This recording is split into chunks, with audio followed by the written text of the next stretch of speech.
Pada akhir tahun 2024, sebuah ledakan dahsyat mengguncang daerah Masyaf, menarik perhatian dunia pada situasi di Suriah. Di tengah asap dan reruntuhan, puluhan komando elit Israel terbang tinggi dengan helikopter CH-53, meninggalkan jejak kehancuran dari proyek musuh mereka yang paling berbahaya, sebuah pusat rahasia untuk produksi senjata canggih. Berbeda dengan serangan udara sebelumnya, kehancuran ini berasal dari dalam bumi, menciptakan gelombang kejut yang terasa bermil-mil jauhnya. Selama berbulan-bulan, operasi ini tetap diselimuti misteri, dikelilingi bisikan dan spekulasi. Rumor beredar tentang penemuan mengejutkan pasukan Israel saat menyusup ke benteng bawah tanah musuh, yang dipersenjatai dengan cukup banyak bahan peledak untuk menggetarkan tanah. Kini, dunia akhirnya mendapatkan jawaban atas misteri yang menyelimuti Masyaf. Pasukan Israel telah mendeklasifikasi operasi mereka, mengungkapkan keberadaan benteng teknologi yang tersembunyi di bawah gunung. Hingga tahun lalu, Masyaf menyimpan salah satu pusat senjata bawah tanah paling canggih di Timur Tengah, yang dikenal sebagai fasilitas lapisan dalam. Fasilitas ini merupakan hasil dari bertahun-tahun konstruksi dan perencanaan oleh pasukan Iran, dirancang untuk kebal terhadap serangan udara yang telah menghancurkan banyak fasilitas di atas tanah sejak 2017. Terletak antara 230 hingga 430 kaki di bawah permukaan tanah, lokasi ini jauh dari jangkauan Israel. Selama bertahun-tahun, fasilitas lapisan dalam tetap tersembunyi dari publik, hingga September 2024, saat pasukan Israel melakukan penyerbuan. Dunia akhirnya melihat sekilas ke dalam kompleks yang misterius ini, hanya beberapa saat sebelum kehancurannya. Namun, meski operasi Israel telah mengungkapkan keberadaan fasilitas tersebut, luasnya dan tujuan sebenarnya tetap menjadi teka-teki hingga deklasifikasi terbaru. Fasilitas ini dibangun dalam bentuk tapal kuda yang megah, dengan 3 pintu masuk utama masing-masing melayani fungsi yang berbeda. Satu pintu khusus digunakan untuk membawa bahan mentah, sedangkan pintu lainnya berfungsi untuk logistik dan perencanaan operasional di kantor-kantor yang aman. Pintu ketiga, yang paling misterius, dirancang untuk mengangkut rudal dan roket yang sudah jadi secara diam-diam. Rudal-rudal ini bukan sembarang senjata. Mereka adalah rudal jarak jauh presisi yang dirancang untuk memperkuat kemampuan Hizbullah dan rezim Assad dalam melakukan serangan jauh ke wilayah Israel. Dengan kapasitas produksi yang diperkirakan antara 100 hingga 300 rudal per tahun, fasilitas ini siap menjadi pengubah permainan dalam konflik regional yang terus memanas. Rekaman yang dirilis oleh komando Israel yang menyusup ke kompleks tersebut memberikan gambaran mengejutkan tentang apa yang tersembunyi di dalamnya. Fasilitas itu menampung 16 ruang khusus. Setiap ruang dipenuhi dengan mesin canggih, termasuk mixer planet yang sangat didambakan, alat penting untuk memproduksi propelan padat kelas rudal. Teknik mutakhir yang diterapkan di fasilitas ini memungkinkan pembuatan senjata yang jauh lebih canggih daripada yang pernah terlihat di gudang senjata musuh Israel. Saat pasukan Israel meluncurkan serangan mereka, 2 rudal telah selesai dirakit, sementara 4 tenda berisi baling-baling motor roket menunggu perakitan lebih lanjut. Keunggulan mesin jenis ini terletak pada kemampuannya untuk tidak memerlukan pengisian bahan bakar sebelum peluncuran, yang memungkinkan penyebaran cepat dan meningkatkan efektivitas dalam serangan mendadak. Dengan jangkauan lebih dari 190 mil, rudal-rudal ini menempatkan target utama Israel dalam jarak serang yang mengkhawatirkan. Jika operasi ini memakan waktu lebih lama, serangan yang kritis dapat menempatkan baik target militer maupun warga sipil pada risiko yang parah. Persiapan serangan terhadap fasilitas lapisan dalam merupakan hasil bertahun-tahun pengintaian. Sejak awal pembangunan, Direktorat Intelijen Israel memantau Masyaf melalui citra satelit, menganalisis setiap detail dan pertahanan. Ketika bunker berkembang menjadi pusat pembuatan persenjataan canggih, pejabat Israel menyadari tindakan harus segera diambil. Namun, kompleksitas operasi di wilayah musuh menjadi tantangan besar. Pasukan militer terjebak dalam dilema mencari pendekatan yang tepat. Sementara peralatan terus berdatangan dan pengujian berlangsung, hitungan mundur untuk penyebaran fasilitas semakin mendesak. Israel tidak punya waktu lebih untuk mempersiapkan strategi yang sempurna. Keputusan harus diambil dengan cepat. Dalam ketegangan dan risiko tinggi ini, keberanian dan perhitungan menjadi kunci menghadapi ancaman yang semakin nyata. Dengan pasukan Suriah dan Iran dekat pabrik, jarak fasilitas dari perbatasan Israel menghadirkan tantangan untuk penyebaran darurat. Pertahanan bawah tanah yang rumit mungkin memerlukan mesin berat untuk penetrasi. Sebagai respons, pertahanan Israel merencanakan operasi multi-aspek. Dalam 2 bulan, unit Shaldag, operasi khusus, dan unit 669, pencarian dan penyelamatan, menjalani pelatihan intensif, menyempurnakan setiap gerakan. Beberapa komando bahkan mendapatkan sertifikasi forklift untuk navigasi logistik internal. Melalui latihan ini, mereka membangun ketahanan dan kepercayaan diri, siap menghadapi tantangan besar.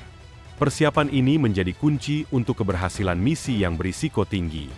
Rencana dukungan udara dan laut disusun untuk memastikan perlindungan maksimal dan pengalihan perhatian musuh. Pada 8 September 2024, kondisi sempurna tercipta. Bintang-bintang sejajar, cuaca cerah, dan konflik regional yang sedang berlangsung. Malam itu, 120 komando elit diluncurkan dalam misi ambisius ini. Mereka menggunakan 4 helikopter CH-53, terbang rendah untuk menghindari radar Suriah, dilindungi oleh helikopter serang AH-64 yang siap memberikan tembakan. Di udara, 21 jet tempur, 5 drone, dan 14 pesawat pengintai memantau ancaman dan memberikan informasi intelijen yang efektif dan nyata. Kapal rudal Angkatan Laut Israel meluncurkan serangan umpan untuk membingungkan musuh, sementara serangan udara menciptakan kilatan api yang melemahkan pertahanan. Dalam 18 menit, helikopter mendarat dekat fasilitas lapisan dalam. Tim pertama mengamankan perimeter, menetralisir 2 penjaga, dan memastikan tidak ada alarm berbunyi. Tim kedua maju, menghadapi pintu fasilitas yang diperkuat. Menerobos gerbang ini menjadi tantangan utama, memerlukan hampir 1 jam usaha tanpa henti. Forklifts menjadi kunci untuk mengamankan akses ke fasilitas saat pasukan diperintahkan menembus pertahanan, dengan tujuan utama menghancurkan benteng bawah tanah Iran. Unit 669 bersiaga di atas helikopter yang dilengkapi persediaan medis dan alat penyelamatan, siap jika misi berbalik. Awalnya, taktik siluman dan pengalihan berhasil, dengan pasukan Israel menguasai fasilitas tanpa banyak tantangan. Namun, radio tiba-tiba berderak. Pasukan Suriah mulai memobilisasi. Meskipun fasilitas menghindari deteksi radar, keberadaannya terungkap, dan bala bantuan bergerak menuju lokasi, memaksa pasukan untuk mempercepat misi mereka. Beruntung bagi tim, jet tempur Israel meluncurkan serangan presisi, menghancurkan rute utama bala bantuan dan memberi pasukan cukup waktu untuk melanjutkan serangan di dalam fasilitas. Di dalam terowongan berbentuk tapal kuda, komando menempatkan lebih dari 650 pon bahan peledak di titik-titik strategis untuk memastikan penghancuran total kemampuan fasilitas. Mereka bergerak hati-hati melalui lorong-lorong, siap menyelesaikan misi. Tim tersebut menggunakan sepeda kuat untuk mengangkut bahan peledak dengan cepat. Tim pengintai mengerahkan drone bersenjata untuk memantau perimeter dan menetralkan tentara Suriah yang mendekat. Di pintu masuk, pasukan komando fokus pada mengamankan dokumen intelijen penting. Rekaman menunjukkan mereka memeriksa berkas yang mungkin berisi informasi rahasia. Dengan waktu terbatas, pasukan berusaha mengamankan sebanyak mungkin intelijen sebelum misi berakhir. Saat pasukan terakhir tiba, detonator jarak jauh dipicu, menghasilkan kilatan terang yang menerangi langit dan mengakibatkan ledakan besar. Misi ini diselesaikan dalam kurang dari 3 jam tanpa cedera di pihak Israel. Namun, 30 penjaga dan tentara Suriah dilaporkan tewas, sementara media Suriah menyebutkan 14 tewas dan 43 terluka. Ketika helikopter meluncur ke angkasa dan menghilang dalam bayangan, di bawahnya terhampar reruntuhan salah satu fasilitas produksi rudal tercanggih Iran. Operasi berani ini, yang kemudian dideklasifikasi, mengundang reaksi tegas dari Perdana Menteri Israel, Benyamin Netanyahu, yang memperingatkan bahwa setiap serangan terhadap Israel akan berujung pada konsekuensi yang berat. Beberapa bulan setelah kejatuhan rezim Assad, pasukan Iran mulai mundur dari Suriah. Meskipun tidak ada bukti langsung yang menghubungkan penghancuran fasilitas lapisan dalam dengan jatuhnya Assad, bisa disimpulkan bahwa pemusnahan benteng strategis seperti ini telah mengubah peta kekuatan. Hal ini memberi semangat baru kepada pasukan pemberontak dalam perjuangan mereka untuk membebaskan negara yang dilanda konflik. Dengan setiap langkah maju, mereka semakin yakin bahwa harapan untuk kebebasan bukanlah mimpi belaka, melainkan sebuah kemungkinan yang semakin dekat. Dalam konteks ini, jelas bahwa setiap tindakan militer tidak hanya sekadar strategi, tetapi juga dapat menjadi titik balik yang mengubah arah sejarah. Hanya beberapa bulan setelah operasi militer yang mengguncangkan ini, dokumen intelijen yang ditemukan selama penyerbuan mengungkapkan fakta mengejutkan. Fasilitas produksi rudal Iran hampir rampung. Jika dibiarkan beroperasi penuh, fasilitas ini berpotensi mengubah keseimbangan kekuatan di kawasan, memberikan Iran dan sekutunya kemampuan baru untuk menyerang jauh ke dalam wilayah Israel dengan rudal berpemandu presisi. Namun, meski Israel sukses dalam misi ambisius ini, Israel tetap tidak mengendurkan kewaspadaannya. Fasilitas lapisan dalam bukanlah satu-satunya bunker bawah tanah di wilayah tersebut. Baru-baru ini, kompleks lain ditemukan tersembunyi di bawah rumah Mar al-Assad, Komandan Divisi Lapis Baja keempat dan saudara mantan Presiden Suriah, Bashar al-Assad. Penemuan ini mengisyaratkan adanya jaringan luas yang mungkin masih menyimpan ancaman-ancaman yang belum terdeteksi, tersembunyi jauh di bawah permukaan. Dengan ancaman yang terus mengintai, pasukan pertahanan Israel tetap waspada. Mereka menyatakan, kami akan terus bertindak secara strategis dan profesional, menggunakan berbagai metode dan taktik untuk mengeliminasi ancaman yang diarahkan kepada warga Israel. Dalam ketegangan yang terus membara ini, setiap langkah menjadi krusial, dan setiap keputusan dapat menentukan masa depan kawasan. Israel menetapkan bahwa meskipun mereka telah meraih kemenangan, perjuangan untuk keamanan dan kedaulatan tidak berakhir di sini. Pada akhirnya, kita dihadapkan pada sebuah pertanyaan yang menggugah pemikiran. Apa arti dari keberhasilan Israel dalam menghancurkan fasilitas lapisan dalam bagi masa depan keamanan kawasan ini? Apakah ini akan menjadi titik balik dalam konflik yang berkepanjangan?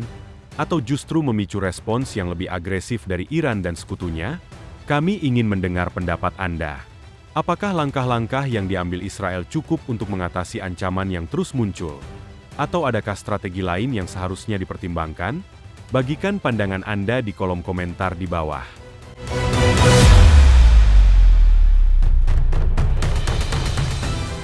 Terima kasih telah menonton. Jangan lupa untuk like, subscribe dan aktifkan notifikasi untuk mendapatkan informasi terbaru lainnya. Sampai jumpa di video berikutnya.